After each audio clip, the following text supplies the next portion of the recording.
Good afternoon, sir. Good afternoon. Greetings from College Dunia. I would like to inform our viewers that Dr. Keshav Nandurkar, sir, is the principal of KK Wag Institute of Engineering Education and Research, Nasik. He has an experience of over 30 years and has won various accolades throughout his career. We are truly delighted to have him on our leadership series, Thoughtful Leaders. Welcome, sir. Thank you. So, sir, as the principal of KK Wag, can you throw some light on its genesis? What was the idea behind the establishment of this institute? Sure. This KK Wag Education Society was actually started in 1970 by late Karmavir Kakasaheb Wag.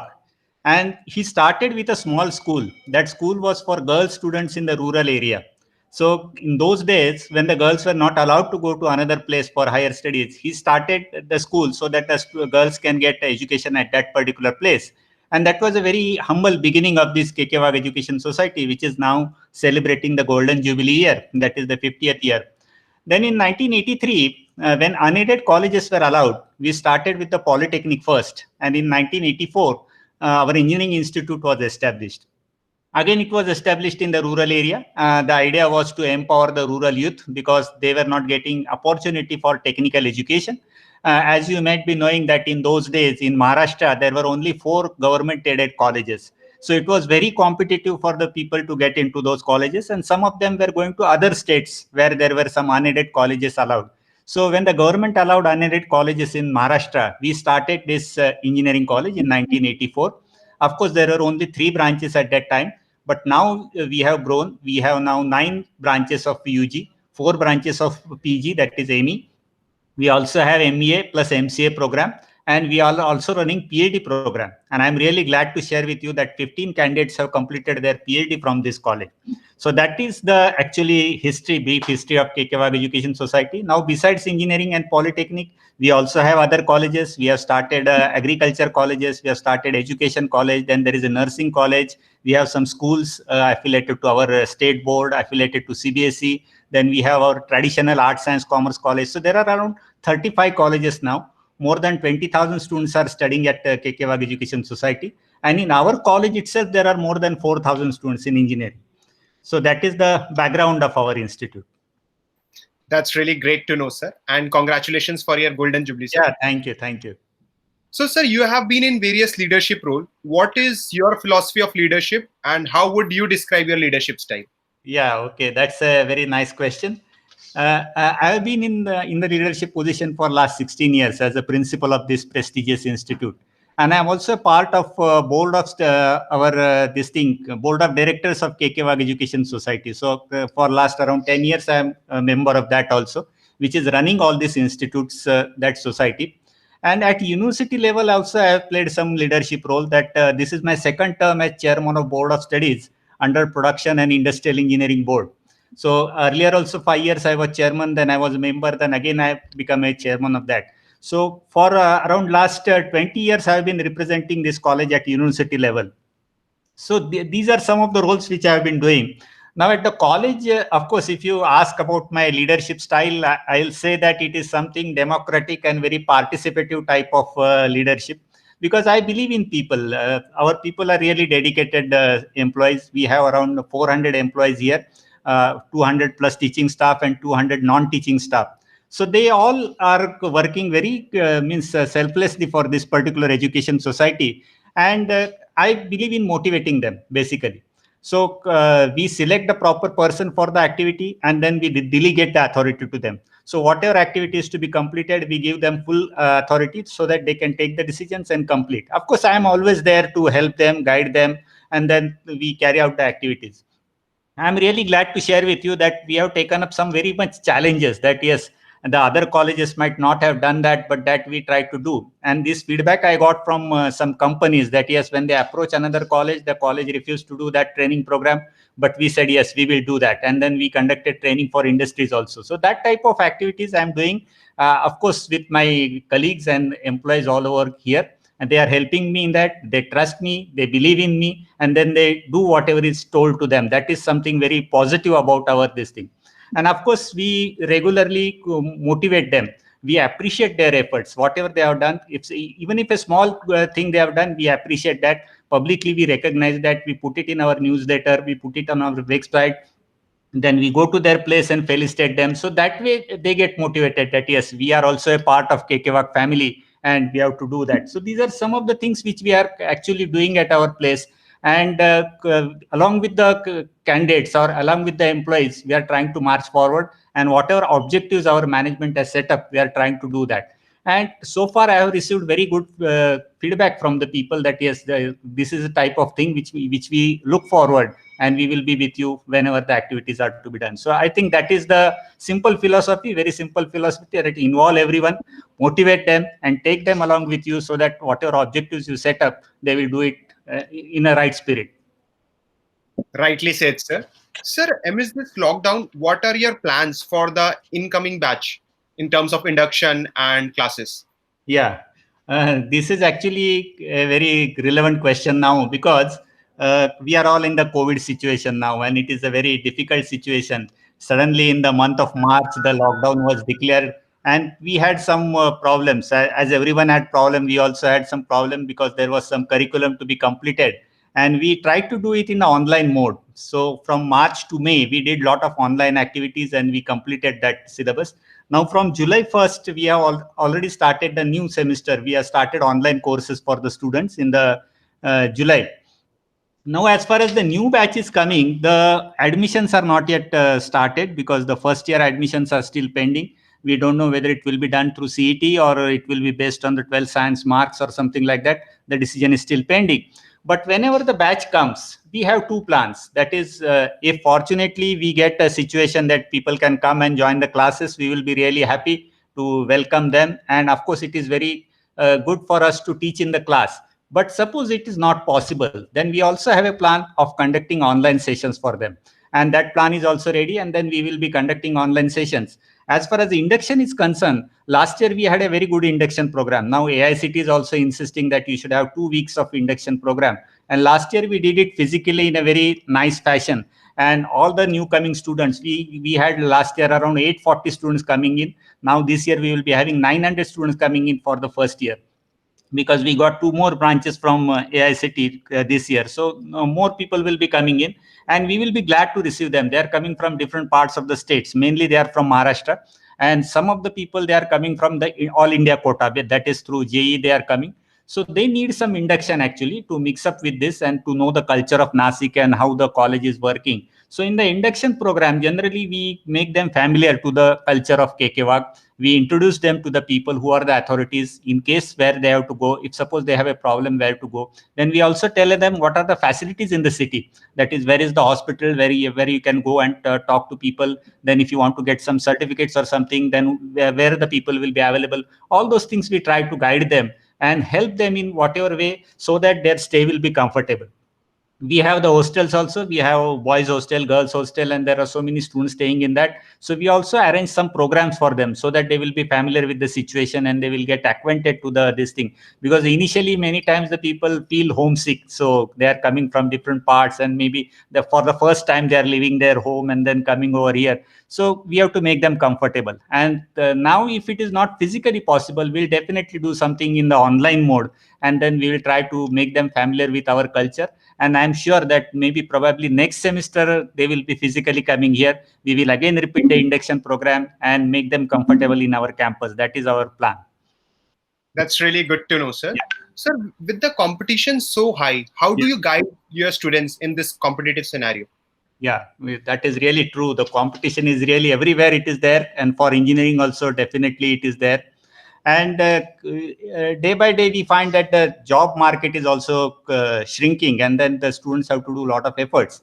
But at our place, we are really fortunate to get good students. Means our input, if you compare to other colleges, especially in Nasik, we are ranked number 1, and we get very good students. So we try to mold them, and as you said rightly, we try to guide them, because right from the first year we have to guide them to the final year, and then they can achieve their objective, whatever they want to do. Now, the only objective may not be to get a job, but of course, majority of the students, they try for a job. Then some of them, they try for higher studies, and some of them, they start their own business. So we are encouraging in all these 3 areas. So first, coming for the job, we have a very specific program prepared from the first year to final year. So we start with the first year. We try to introduce them that what are the opportunities, how to go about, and then which are the companies coming over here, what are their criteria. So how they will have to prepare themselves for that particular placement, because placement will not happen unless they are ready for that. So we have to make ready for them. Then in the second year, we again arrange some personality development programs. In the third year, we give them some mock tests and activities. And in the final year, we prepare them company specific training. That is, suppose TCS is coming for interview, then what will be the way of conducting their exam and interview. So we train for them. Then generally, whatever the common requirements, say programming or coding is a requirement, aptitude is a requirement. So we conduct a lot of aptitude tests, coding tests, and then we try to train them so that they will be ready for the job market. Now, as far as the higher studies are concerned, many of our students have gone abroad. So they appear for the examination, TOEFL and GRE. So we started both the centers here because earlier these centers were in either Pune or Mumbai, and they had to travel and then appear for the exam. So our college was the first college to start these two centers. We started GRE as well as TOEFL center. We also train them so they can appear for the exam in Nasik, in our college itself, and then they can appear. And whatever help they require, maybe transcripts or recommendations or any other thing, whatever they require, we try to help them in getting the admissions. And I'm really glad that thousands of our students are in USA. And even we conducted our alumni meet in USA. 3 meets we conducted in USA. So that many number of students are going abroad. They are doing very well. They complete their higher studies and probably they settle there. Very few people come back, but we try to guide them in doing that. And the third aspect of this career is the entrepreneurship. That is, they want to do their own business or join the family business. So for them also, we have a very active EDP cell, what we call Entrepreneurship Development Cell. And through that cell, we organize so many programs. And the best part of that is that we have around 500 plus our own alumni who are entrepreneurs or they are having their own business. So we call them here and we ask them to be the mentor of the new students. So those who want to get into business, these people are the right people who can tell them how the business should be started, what are the activities to be done, what are the difficulties, how to overcome the initial fear, and all those things. They are guided by our own alumni who are into business. So that is a very positive sign. And some of the people are doing that. I can really share with you that the people who joined their family business, they have expanded it like anything. So 3-4 times they have expanded the business which their father or grandfather has started. So that type of feedback we are getting from the students, and they are again coming back and guiding the new students, those who want to do. Now there are some activities like TCS is guiding some students to take up the startup activity. So under that also we are encouraging students. They can work for 1 year in that TCS center. They are guided to start their own software company or any this thing. And some people have started that business also. So on all the 3 fronts of career, we are guiding them throughout the first year to final year. And I hope they are doing very well, because the feedback, whatever we are getting from the students, is really very encouraging. And I think that is a compliment to our college and what we are doing. That's really great to know, sir. Sir, you spoke about the higher education. So what do you think are some of the biggest challenges for higher education in India, and how this NEP will impact the Indian education system? Yeah. There will be a lot of changes happening with the introduction of NEP. Of course, it will take some time for implementation, but the major points which I find is the first, this thing structure, what they have made, 5 plus 3 plus 3 plus 4. So that will be a very changing structure. Of course, the years will remain same, but right from the childhood till the 12th standard, this structure will be different, and then they will have to work in that. After 12th standard, that is the input for our college. So after 12th standard, they will be coming to the higher education institutes. Now, what the NEP says that after some time, these colleges will be degree granting colleges. They will be all autonomous colleges. And the best part of that is it will be a multidisciplinary type of college. So I think that will be a very important change which will be happening in higher education. Because today what happens when a student comes to engineering, we have a very structured syllabus. That is, they have to complete the 40 courses. So generally 10 courses per year. And in 4 years, they complete the 40 courses. And unless they do it, they don't get the degree. So that is what is the system today. But if this multidisciplinary system is there, there will be a lot of flexibility. And suppose I am studying engineering, but I also want to study literature. I want to study history. Then I can get the credits out of that and then add to my this thing engineering degree, and I can get a degree. Then there is also a provision, what they call it as academic bank of credit. I think that is a very important step in this, that whatever credits you can collect from other institutes, of course, recognized institute, that will be granted or that will be taken into account. And once the credits are completed, you will be getting degree. Then they have also provided the exit options. That is, after 1 year, you can complete the certificate. Then after 2 years, diploma, 3rd years, you will get a degree, and 4 years, you can get a research degree.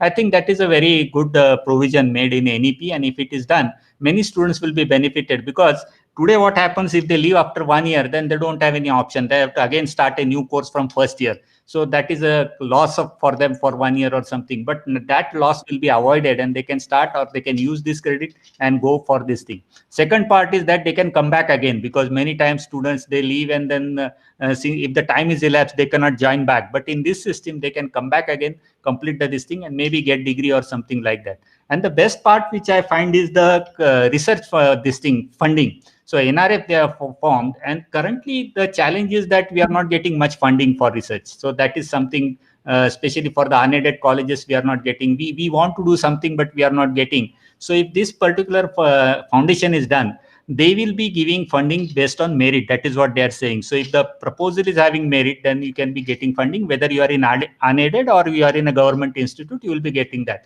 So I think that will be a great advantage to institutes like us, that we will get research funding, and those who are willing to do research will be getting encouragement, and definitely they can do the research in the cutting edge areas, and that will be beneficial to the country also. So I think that will be a major impact. And as far as challenges you are saying, the most important challenge now we are facing is to get good quality teachers. So that is an important point related to higher education now. Unfortunately, we don't find very meritorious students, even from our college, that they want to become a teacher. So that is a problem which we are facing now. And how to attract good students or meritorious students to the teaching fraternity, that is a major challenge. Once they come into that, then how to train them? Because if a person has, say, even if he has a PhD, and he comes back and joins as a teacher, he doesn't know how to teach, or what are the theories behind teaching learning. So that should be told to them. And I think that is also a part of this NEP, that whoever is doing PhD, he will have to take some classes, and he will have to do some teaching assignments while doing the PhD. That is a good part of that, because he will get some flavor as to, after PhD, if I want to join teaching, then what kind of teaching is to be done, how learning happens, how people learn. So if they know that, then probably it will be a better teacher. And that is what is a challenge which we are facing. And probably in the coming period, we may overcome that. We may get more people attracted towards that. And if they come with preparation, I think we can teach our students in a better way. And the students are generally the asset of the country. So they will be the future of the country. And if they are taught well, then probably they will stay in our country itself, will not go to other countries for higher education. They may prefer India as a higher destination. Even people from outside will come to India. That is what we are expecting, that we should be a education guru or education hub in the coming period. And I hope that will happen, and people from other countries will come to our country for higher education. Rightly said, sir. Sir, what do you think are the USPs of your institute? Yes, that is actually a very important question. And I have been associated with this institute for last 30 years. I started as a lecturer, and then gradually I became assistant professor, head of the department for production engineering department, because I belong to production engineering. And then for last 16 years, I have been the principal of this institute. The basic feature of this is the very high quality of teaching, learning, practice, whatever we are doing. That is, I think, the most important USP of our college. We have a very good retention ratio for the teaching staff. And I can tell you that around 50% of our teaching staff members are with us for last 20 years, 25 years, and some of them have completed 30 years. So that is something very positive sign of this college, that people are retained for quite a long time. And that credit, of course, goes to the management, that they have framed the policy in such a way that people are retained with this. That is our strong USP, because these teachers are so experienced, and they have a lot of industry connects and all those things. And they are very good in their subjects. They have completed PhD and all those things. So they teach in a better fashion. So I think no other college in our area can match this type of USP, that this type of teaching learning, whatever we are conducting. And because of this teaching learning, we got accreditation. From MBA, we got it 3 times. So 3 times accredited. Very few colleges are there in Maharashtra. Our college is one of them. We also got accredited by NAAC with grade A. And another important feature of our college is a very good industry connect. So if you see the survey that was carried out by AICT along with CII, CII is a very popular industry body. So AICT and CII, they conducted a survey, and every year they are doing it. And last 3 years, we were placed in the platinum category. So that is based on how far you are connected with the industry. So they check every parameter, that how you are interacting with the industries, how many people from industry are coming to you, and even every details are checked in that survey. That it is not that you can give any name and then they can verify with the person from the industry. So that way they have connected with us, and they found that our college is having very good industry interaction. So for an academic institute, that is very important, and of course that is helping our students in many ways. That is, they get internship, they get projects, they get jobs, then they want to do any other research, joint research, they get help from the industries, and everything happens. Then we invite so many people to our college. Every department invites one industry speaker every week. So that way, over a year, we get around 300 people coming to our institute and talking to people. So that is a very good industry connect. And I think that is also one of our important USP, because for an engineering institute, industry connect is very important, and that we have achieved, and we'll continue with that. Rightly said, sir. Sir, what are your expectations from the students who are going to be the part of KK family from this year onwards? Yeah. That is really, we have as a KK, we have a culture. We call it as a KK family, and we have certain culture. So we expect that the students who are coming should be familiar with this culture. So as I mentioned earlier, the induction program is one of the activity where they know what are the activities, who are the people, how they are working. And our system is very open, means our staff members, I can proudly tell you that they are very open, including myself. The students can approach anytime, they can approach to any staff member, and for any problem. It is not only academic, any sort of problem, they can talk to the people. We also have a formal mentor system. That is, there is one mentor for around 15 to 20 students, and they have regular meeting with the concerned students, and the mentor continues for all 4 years. So he knows that 20 students very well, their family background, their this thing, their problems, their issues, their best parts, and everything they know. So they guide the students accordingly. So if there is any weakness, then they try to overcome that. If the strength is found, and how to enhance that strength, in which area that student should go, everything is done by the mentor. And if they require any help, definitely they can approach any of the authority, and that sort of very open nature is there in this thing. So I expect that the students who are coming, they must become familiar to this, and they should take part of that. Other thing is that we have very good infrastructure. We also give a lot of opportunities. There almost every week there is some activity going on. So we expect that the students who are coming, they should take part in these activities. Academics, of course, they have to attend the lectures and practicals and everything. University specifies 75%, but I expect that they should attend all 100%. If not possible, at least 90% they should attend. Why I'm saying this is because if they attend, then they don't have to do anything else. We are very careful on say conducting the syllabus, conducting the lectures, practicals, very seriously we do, and we monitor our teachers that yes, they have to do it seriously. So if the students are doing it seriously, they will find it very easy. Passing the exam should not be a problem for the students, but how to score good marks, that will be the issue only. So failing will not be an issue, and that is what is happening. The students are getting advantage of that. Teachers are very good, so they should attend all the classes, practicals. Now once academics is done, then there are so many opportunities. We have a very good gymnasium, there are so many sports facilities, indoor outdoor sports. Then every year we have cultural activities, so those who are interested in that, they can do that. Every department has some club activities, so they have a student club, and then they can participate in that. Now when the students join these clubs, they get lot of opportunities, like they can arrange a program, then they can do the finances, they can decide how the activities to be done, invite some speaker, then conduct the entire program. Everything is done by the students, so they get the opportunity to learn different skills, life skills, what we call today. So I expect that the students should come here. They should take part, take the advantage of our infrastructure, learn something good from the engineering, as well as participate in all the other activities, so that their personality will be groomed. And that will help them to be very confident when they go into the market, and when they face the challenges, they will be really very confident, and they can face the challenges in a right way, and they can make a good career, because all these things are helpful to them in their career. So I expect that they should participate in all the activities and take advantage, that whatever is made available by the management, by the college, they should take advantage of the facilities and grow further. That's really great to know, sir. Sir, at last, what would be your suggestion or message who are aspiring to join your prestigious institute? Yeah, so that there will be many students. I know that because almost every day I'm getting some call or some people are coming and asking about the admission procedure and how to join the institute. And so many people are interested. And that is really good. That is very heartening for us that so many people are interested in joining this institute. But one issue, what I find, and I would like to suggest the students before joining this institute is they should have some type of aptitude analysis done, that yes, really what is your aptitude, whether you want to do your engineering. That is fine. If they want to do the engineering, then the next question comes that which branch I should select. And many times in the admission period, we have a lot of discussions. We have many parents coming with their wards and then they are discussing about this branch, that branch and all. But generally they go by market perception, and then they decide a branch based on that without thinking about the aptitude of the candidate. So I think that they should take up first, that only because somebody has done good in software, I'll not be able to do that. Type of attitude should not be there. What is our real liking, what I want to do, and then whether it matches with my this thing, that they should check.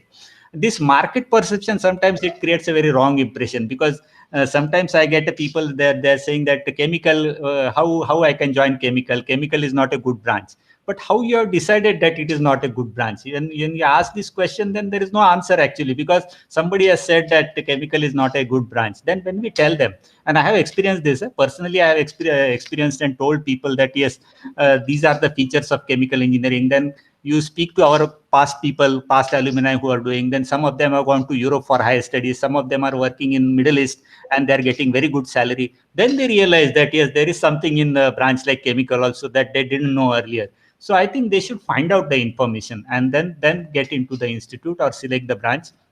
Now, because of this pandemic, if they cannot physically come to the college, I would suggest that they can check our website. A lot of information is available. They can talk to our past students, they can talk to our teachers, and we have counselors over here. Their information is also available on the website, so they can talk one-to-one, try to know about the branch. Now, suppose new branches we are introducing this year. One is robotics and automation, and second is artificial intelligence. So people may not know that. So they should find out what is the scope, because we know that there is a great scope in the future for artificial intelligence, but many of the parents may not know. So they are with a traditional mindset that will go for mechanical or computer or something like that. So we don't know what is the new branch, but this new branch is going to give them a lot of opportunities in the future, because they will be completing the course after 4 years. And that time, these two branches will be really a very demanding branches. So that somebody has to tell them, and we are here to tell them. So if they want any information, then definitely they should be in touch with our counselors and get information, and then try to join the course. The second part, what I would like to tell them is there is a difference between 12th standard examination and the engineering examination, because in 12th standard, it is a yearly pattern and they have to appear the examination in February or March, and that based on that result is declared. But here in engineering, what happens, we are in a semester pattern. So there is an examination at the end of every semester. Then there is a mid-sem examination conducted by the university. Then there are some assessments conducted by the college itself. So a lot of assessment goes on, and that is something they are not familiar to that. So in the first year, they may get this thing that kya ho raha hai, means that they will be a little bit in a puzzle. So they have to be ready for that. Then there are some departments where there is a lot of field work. Like in civil engineering, we ask them to go and do the survey. We have to ask them to do the study of some this thing, then carry out some surveys and do the designing, go to the field and observe what is happening. So you must be ready for that. So it is not only a bookish type of thing that you have to sit in your hall and drawing hall and write only the papers. No, this is a professional course, and you have to be ready for this field work, and you have to be physically, mentally ready for that. So that is something we expect from the students. And my suggestion to them, that if you want to do engineering, definitely engineering has a very good prospect, because a lot of surveys I have studied now, and they say that the most employable people are the engineers. So engineers will be getting the good jobs. So engineering, definitely they can select as a career. And if they want to do, then branches hardly matters. If you do really well in your branch, then definitely you have a good career. So my suggestion to everyone will be to be very confident and to get involved in whatever studies you do. If you do that, nothing can stop you. That will be the bright career for you. Rightly said, sir. Sir, this discussion was really insightful. I'm sure viewers will learn a lot from this. Thank you for your time, sir. Thank you. Thank you. Thank you.